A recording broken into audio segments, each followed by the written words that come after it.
Hi, I'm Valerie Engelhart, and in this video I'm going to show you how I made this mixed media fan art piece inspired by the summer Hikaru died. So I'm starting with some hot press paper, size 9 by 12, 140 pounds, and I'm doing something really different this time. I have my light board out, and what I do to create a sketch that I can use over and over is I will draw in Procreate and then print out my drawing and use a light box to transfer my drawing over onto watercolor paper. Now, because I usually paint without a sketch, I very rarely do this, but I wanted to get my lines precise. So I am tracing my drawing of Hikaru using a multicolored color pencil. And this particular multicolor one is a couple shades of red, some orange, and a yellow. And I like that because I get variation in the strokes without having to use multiple pencils. It was a fun thing to use. And I thought that this color pencil worked really well because I did want to just use single confident strokes. I didn't want to go in all sketchy. I wanted this to be very confident line art. And for this piece, because Hikaru is, well, spoiler alert, he's dead. And this isn't really Hikaru. This is something that has taken over his corpse. So I am leaving him uncolored. I have done a little bit of shading using the color pencil, but for the most part, he is just line art. But to give little dimension, I do add some light hash marks on the nose, the ear, under the chin, and obviously around the iris. Anywhere where I thought that a little more dimension mattered. Now I'm pulling out my size 12 silver black velvet round brush, and that amorphous cloud-like thing that I've drawn out, I am filling that with clean water. And the reason for that is I want to go in wet into wet for this piece. I want all of those colors to merge and fuse seamlessly.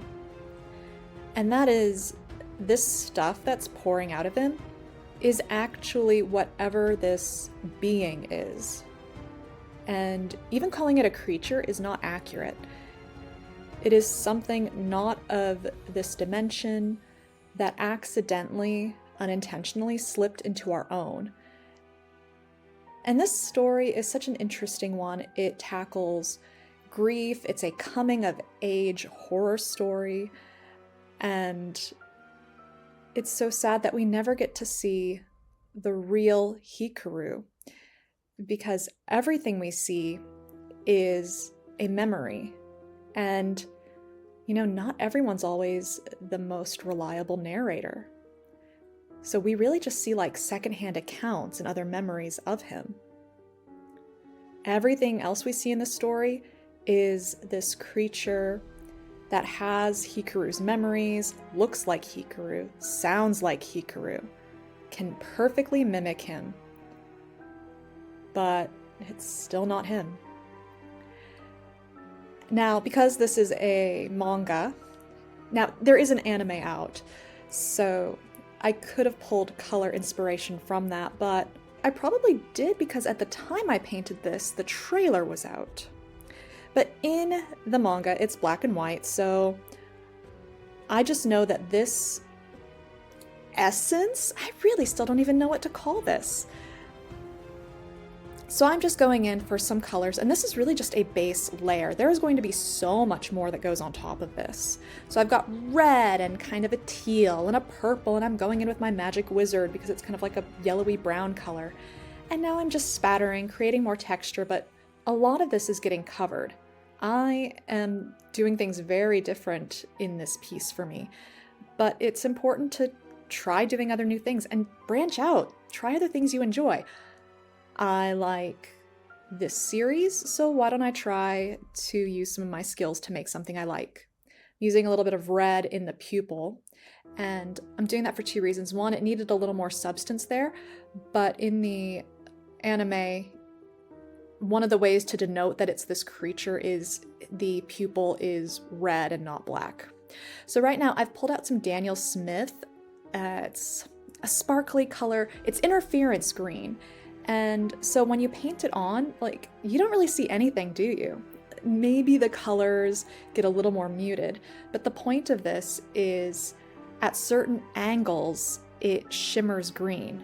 But unlike a shimmering paint where it's technically shimmering all the time, this one actually will shift colors based on what angle you are at.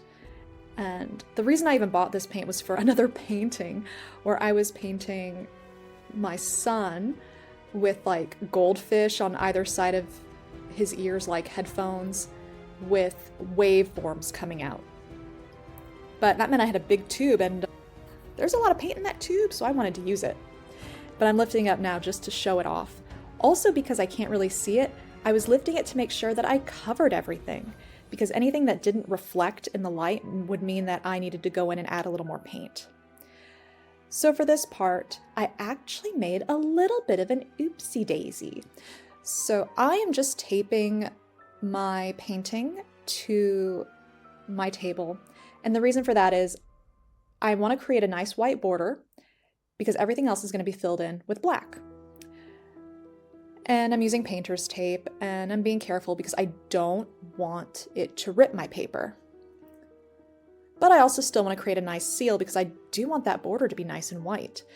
But the oopsie daisy I do, one of them is I didn't know at the time, but this tape actually lifts off the color pencil. So after I take off the tape, I end up needing to re-add some of those lines. But notice I just covered that top like cloud bit. I wasn't supposed to do that, but I needed to for the border. Later, I wanted to put another layer of something on there and I forgot. So I'll talk more about that once we get there.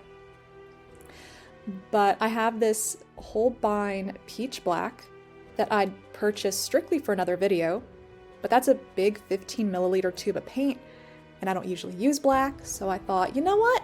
Let's use this. And the use of pattern and the color black is used a lot in this manga to denote like certain characters' mental states, for instance.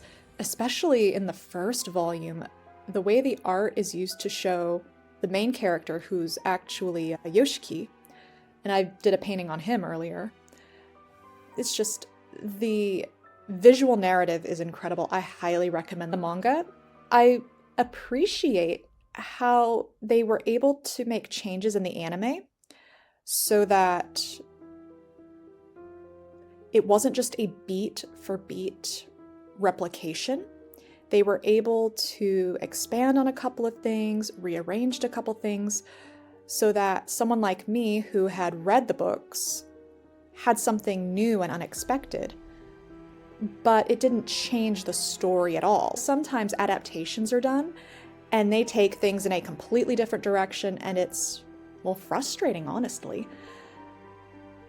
But in this case, it was refreshing, and it's been a long time since I've watched something and actually swore at the television because I ended up shocked. I will admit, the first episode, it was fine. It didn't really have me convinced fully. I didn't hate it, didn't love it, whereas the first book had me like shaking and twitching. I wanted more. And that's not an exaggeration. I was a mess. But the anime heard me complain that it wasn't up to my expectations and went, hold my beer. But instead of just that, it picked up the bottle and smashed me across the face with the intent of knocking my teeth out. That second episode, oh boy. So I've got some other black paint. This one is, and I never know how to pronounce it and I never look it up, it's either hematite or hematite by Daniel Smith. I picked this because it is a very granulating pigment. And I added some granulating medium because I want this to be grungy. I want this to feel kind of gross. Right now, it's kind of pretty. I don't want it to be pretty. So I'm using just like a jam cap. I usually save jam caps, wash them off, and then that way I can make little mixes like this. But here's where I made the mistake of having that tape there. I am covering this granulating black pigment over that mass of color and interference paint, but there's a hard line there. But the good news is this paint lifts incredibly easily. So I am able to correct that later without there really being any issue. Plus, I am going back over top everything with a ton of squiggly details later. So this was one of those mistakes that even though it was an oopsie daisy, I was able to correct it without a lot of pain. But I'm just going in and making sure I've got everything covered in that granulating black. I forgot to record it, but I took the tape off and used a lot of water to soften that border line and then added more of the black pigment so that that grunginess went off the page. And then I also splattered a little bit because it just needed more texture, I thought.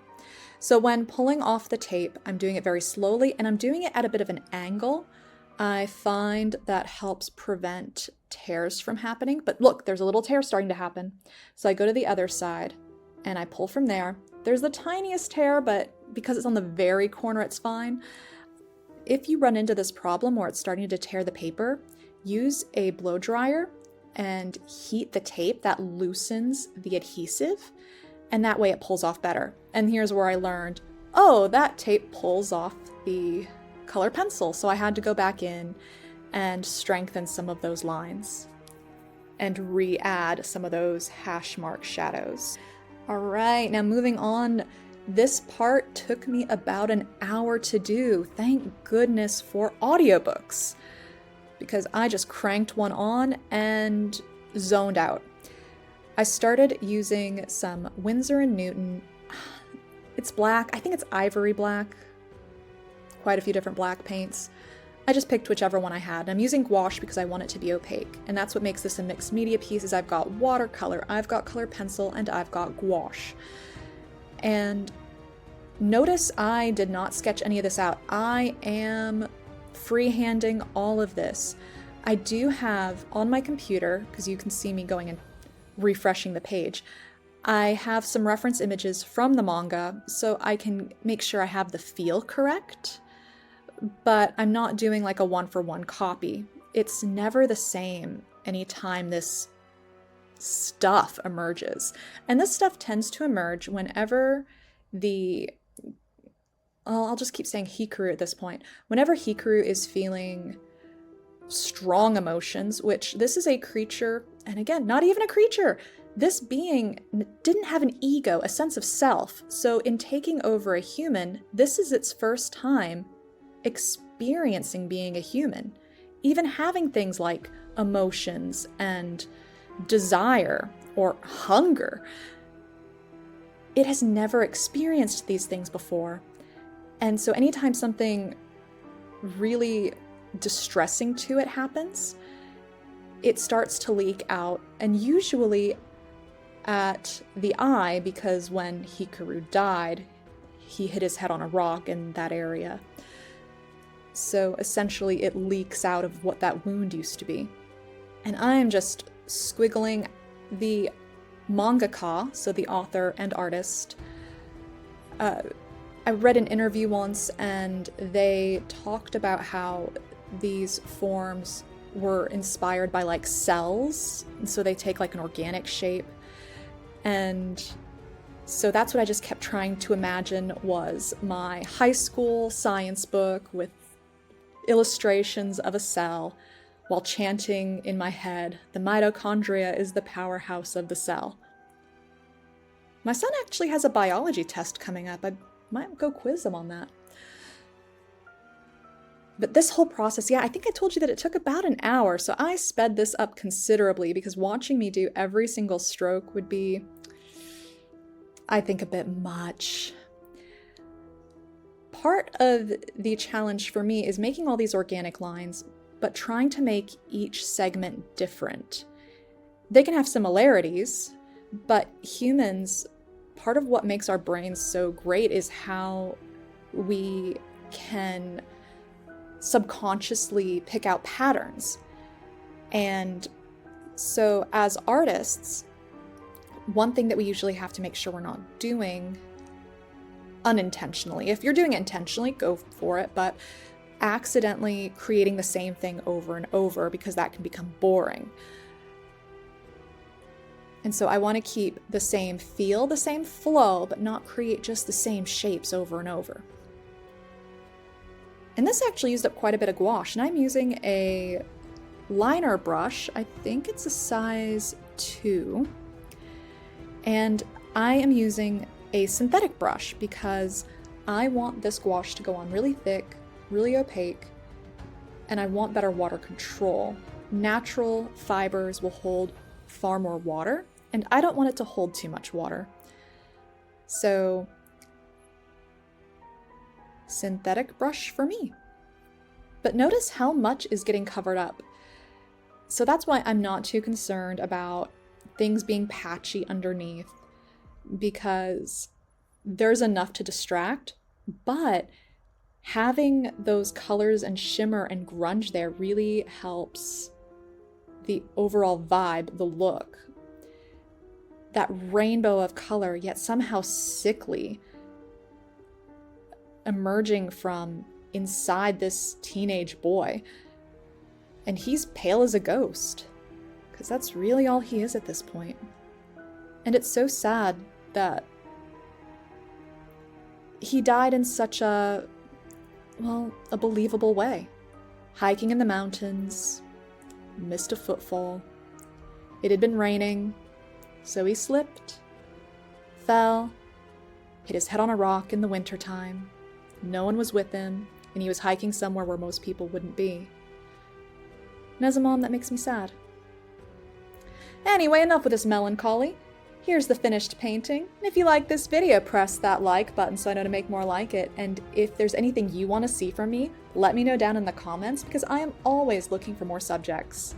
Thanks so much for watching. I'll see you next time. Bye!